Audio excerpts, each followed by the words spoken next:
Yeah, so the other day when we were at the Whaling Museum, like is usually the case when you travel somewhere, you see other things that you want to see, and that day we didn't really have a chance to see it, but next door we saw the Fishing Heritage Center.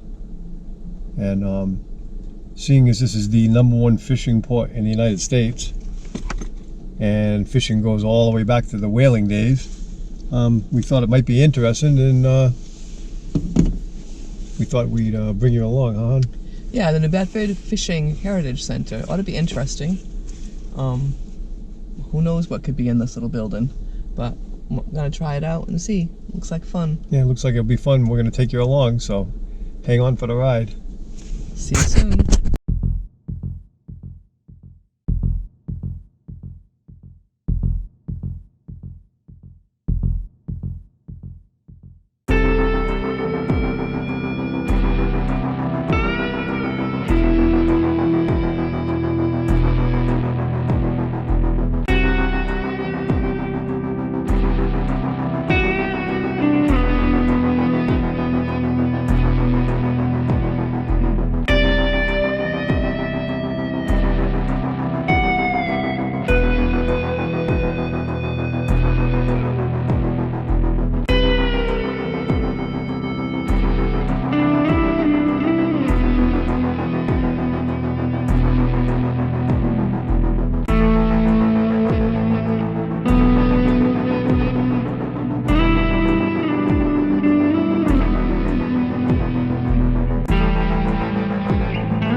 Or the invention of the survival suit, if the boat was sinking, the captain would yell, "Grab the anchor and end it quick."